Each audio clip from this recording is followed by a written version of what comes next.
I can confidently say this summit could not have happened without your hard work and dedication. The role of the Chiefs of Mission, as well as the economic, public affairs, and commercial sections of U.S. embassies and consulates across the globe is absolutely essential. They put a tremendous amount of work into this summit.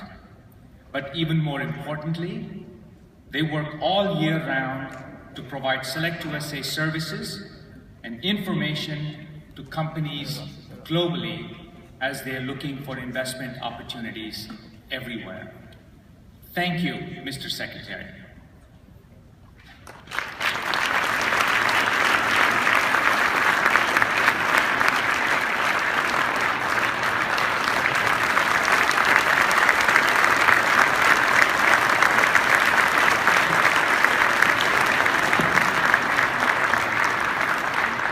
Well, good afternoon. Thank you very much, Vinay. Appreciate the kind introduction. More importantly, I want to thank you for doing such a terrific job at SelectUSA. Thank you all for being here. I'm honored to be the closing keynote speaker, I gather, which means that I'm the guy who talks when everything's been said, but not by everyone. So I'm here to add a little reinforcement to some very important messages, and I'm really delighted to be here with you. I want to begin by thanking our absolutely extraordinary Secretary of Commerce. She is a delight to work with. Penny Pritzker and her team are making SelectUSA a great program. Penny, thank you. And also want to thank the more than 2,600 people, I gather, from nearly 80 countries who've traveled here to be part of this summit. And you represent investors from all over the world, economic development organizations from every corner of the United States, and officials from every level of government who have come here to facilitate greater investment in the United States. And your presence, I think, is evidence of the value of what we want to accomplish and of the very fulsome possibilities, the rich possibilities that we're looking at and that we hope this summit will set in motion. I'm particularly grateful to the dozens of U.S. ambassadors and chiefs of mission at posts all across the globe who've not only helped to bring so many international business people here today, but who are in attendance themselves. I won't embarrass them by asking them to stand, but that also could be an attendance check here. But I will thank them profusely for making the effort. I really am grateful for that. You know, we have more than 50 chiefs of mission who are part of the summit, and that is a very significant deal. It's leading delegations, each of them are leading delegations from the countries to which they're posted, and they, all of them, believe me, understand that in today's world, foreign policy and economic policy are not only linked, but they're actually one and the same. And that's why business and economics, believe me, are top priorities at every single one of our posts. We have 275 embassies, consulates around the world, and at every single one of them, this is a top priority. And I think the sheer number of organizations and businesses that are represented at this summit are an indication of that fact. Now, some might debate it. I don't. I think the United States of America, particularly at this moment in time, is without doubt one of the best places in the world to invest, if not the best place. And I say that not with an ounce of arrogance, with some humility, because there's a responsibility that falls in the hands of our entrepreneurs. I don't stand here as a principal in the government and suggest that we did it all. We didn't. It's a combination. You have to create the framework, the structure, and then people have to come along with good ideas, good businesses, and they have to be free to be able to go out and make those businesses work. But I am proud of what we have done since the moment of the economic crisis when I was in the United States Senate. I can never forget the Treasury Secretary coming up, pale and literally shaking, quite agitated as he told us that the financial system of the United States of America was in jeopardy. And we have made an extraordinary return from that moment. And I believe President Obama, who came in at the transition of 2008 into 2009, made the right decisions at the right time that literally pulled this country back from the brink of certainly a huge recession, if not depression. And he deserves credit for the choices that he made.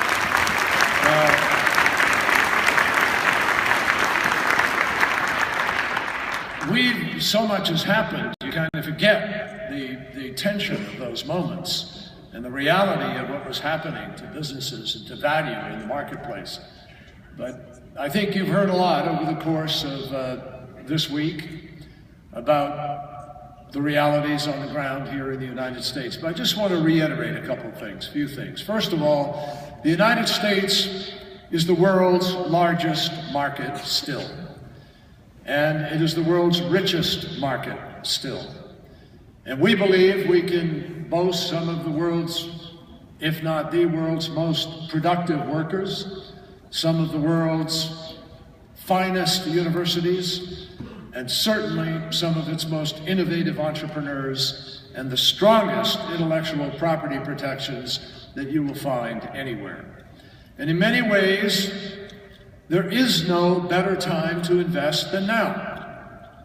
We're in the middle of the longest streak of private sector job growth on record. 5 straight years, 60 consecutive months, 12 million new jobs. And there is no question that the growth that we're experiencing is directly tied to the creativity of United States business leaders and the productivity of American workers. But it's also thanks to the important choices that were made by the President from day one. Actually, it began even in the transition, as President Bush was transitioning out, that President Bush deferred to the President and in communications made sure that steps that were taken were exactly what he would have wanted. And so over the past 6 years, the President has been laser focused on supporting job growth in this country by giving innovators, entrepreneurs, and hardworking Americans the precise tools that they need in order to be able to flourish. Now, when everybody was talking about the death of manufacturing in America, I know you remember that, not so long ago. The administration, against the advice of many and against the votes of many, was doing all it could to make sure we saved that sector or helped that sector where it needed it. And today, it is not only growing, it is growing at a much faster pace than the rest of the economy. We've also focused on enhancing education and making sure that more American workers get the skills and the training that they need in order to effectively compete in today's workforce. We have focused on reducing healthcare costs and increasing our energy security, even as we take unprecedented steps to combat the global threat of climate change, which, by the way, is one of the most significant business opportunities the world has ever seen. So today, we are #1 in oil and gas production, but we're also #1 in wind power. And we're producing 10 times as much solar energy as we did just 6 years ago.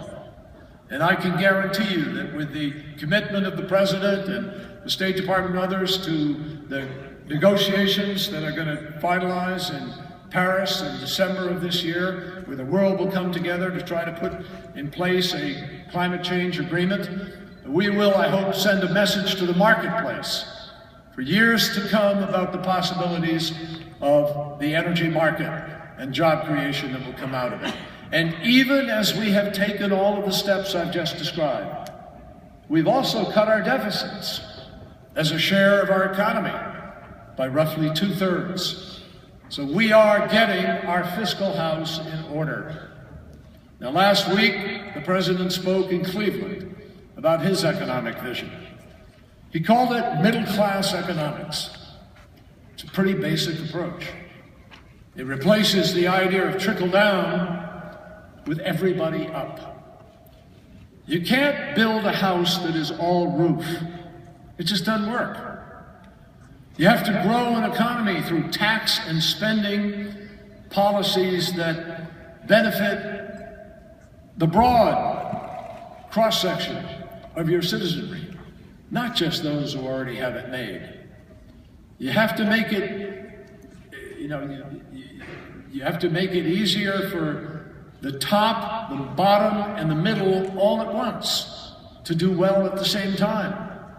That's what characterized the greatest period of wealth creation next to the early part of the 20th century that's ever taken place in our country, the 1990s, when a $1 trillion market with 1 billion users drove every single quintile of American taxpayer up in their income. The energy market I just referred to is a $6 trillion market with 4 to 5 billion users today, growing to some 9 billion users over the course of the next 20, 30, 40 years. And it is the biggest single opportunity for transformation in our society by bringing power to places that don't have it, by providing clean, alternative, renewable energy, by totally shifting our economy into lower cost, greater dependency, greater security, better health care, more jobs. An extraordinary opportunity.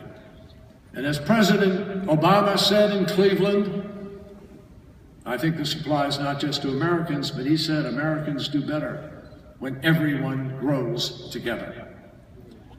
Now, in today's interconnected world, my friends, that concept is actually true on a global scale. When one nation's economy is facing trouble, big nations, larger, more importantly, then many others feel the pain as well. America slows down, others slow down. China slows down, others slow down. Europe slows down, others slow down. We know this. Alternatively, on the other side of that coin, prosperity is contagious. Economies around the world are increasingly and inextricably linked.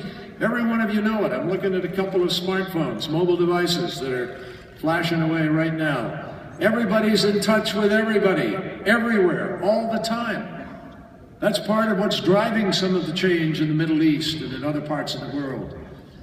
And we do better here in the United States and around the world when everybody has the opportunity to take the opportunity they see on their mobile device and turn it into their own life. That's the difference. A nation's interests and well-being today, in today's world, are advanced not just by troops sent to deploy and protect a nation or your interests, not just by diplomats, but by entrepreneurs, executives, by the businesses they build, the workers they hire, the students that they train, and the shared prosperity that they create at home and abroad. Now that is why economic policy is foreign policy.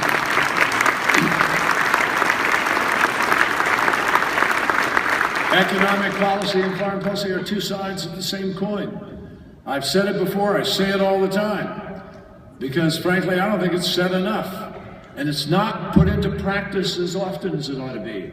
As we fight for our budget on Capitol Hill, the State Department, the entire diplomacy, everything we do, USAID and the State Department is 1% of the entire budget of the United States. 1 penny on the dollar.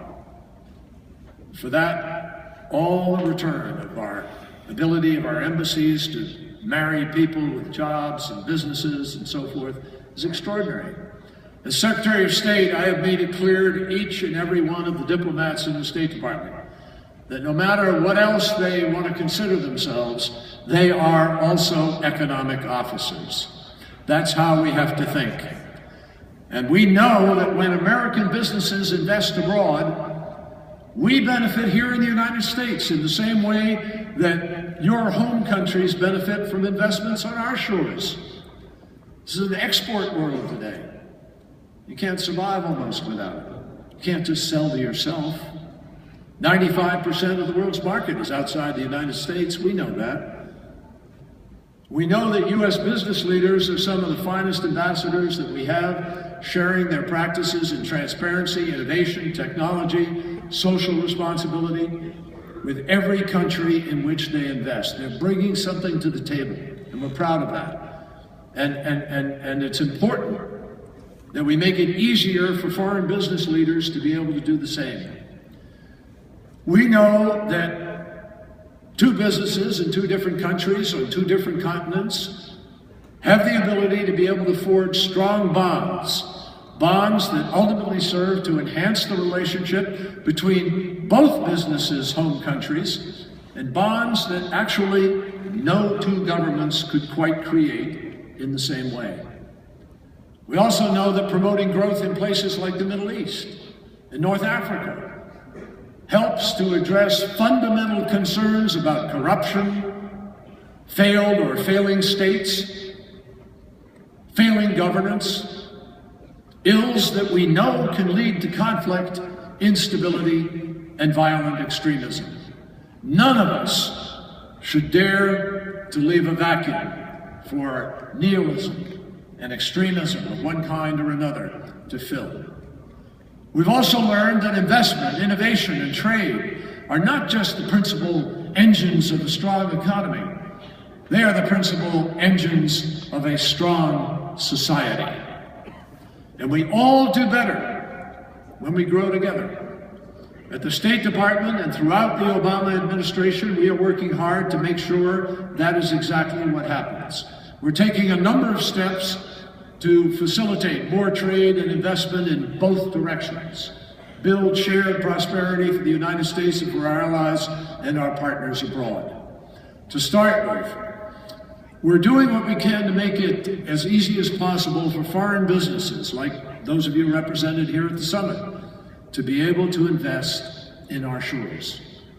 As you all know, that is exactly why President Obama created SelectUSA. I know over the course of these days you have heard the success stories over the past few days, and you've heard from companies from Switzerland, Canada, Indonesia, Japan, India, almost every corner of the globe, almost every sector of the economy, working with SelectUSA to make the smart choice to expand and open up shop in the United States. Now, the State Department obviously has a unique role to play in that process.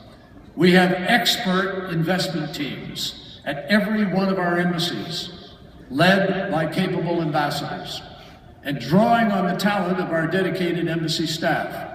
And I think these folks are as tuned in and as capable as any people I've met in the combined art of diplomacy and business anywhere in the world.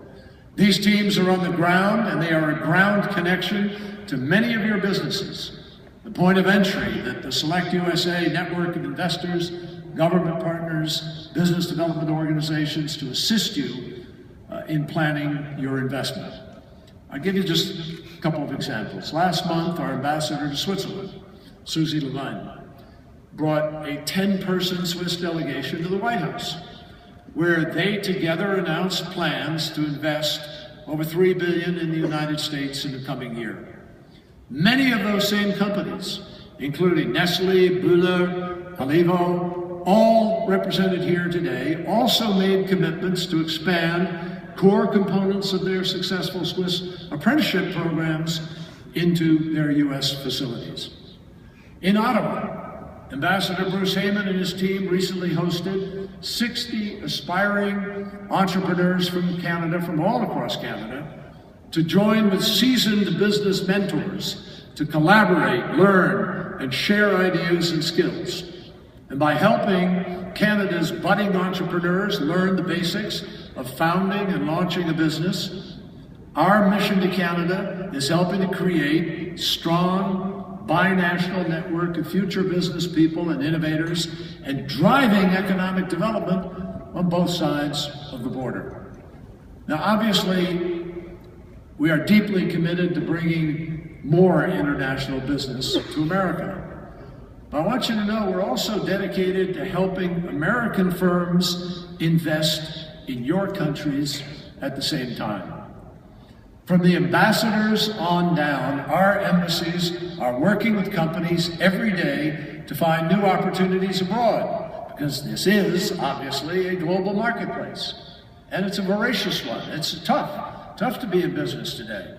You gotta stay on your toes and be on the cutting edge and make decisions fast and without looking back and move into the future. And in recent years, we've done exactly that. We've worked together to bring about billions of dollars in business deals, including the largest single commercial aircraft sale in Boeing's history to Indonesia Lion Air. Our then ambassador, Scott Marcial, played a critical role in helping Boeing secure that deal, which was ultimately worth almost $23 billion. Now, one thing I have learned, both during my time in the United States Senate, where I served as chairman of the Small Business Committee, and as Vinay said, on the Finance Committee, and now as Secretary of State, meeting with entrepreneurs all over the world. One thing I've learned: capital chases confidence as well as opportunity.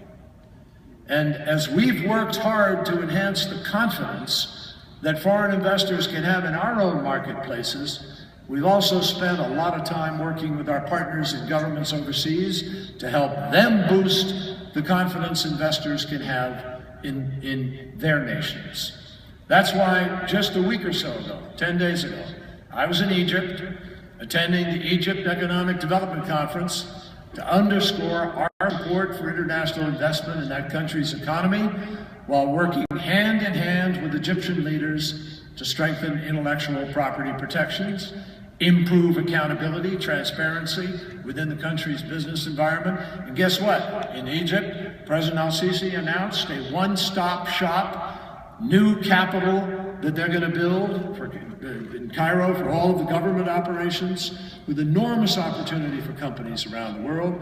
GE, Coca-Cola announced a $500 million investment. We have a total of about $2.2 billion of new investment from the United States in Egypt alone, and that is critical when we don't have the latitude that we once had from Congress and in our budget to be able to leverage some of those investments ourselves. That's why foreign policy is economic policy, and vice versa.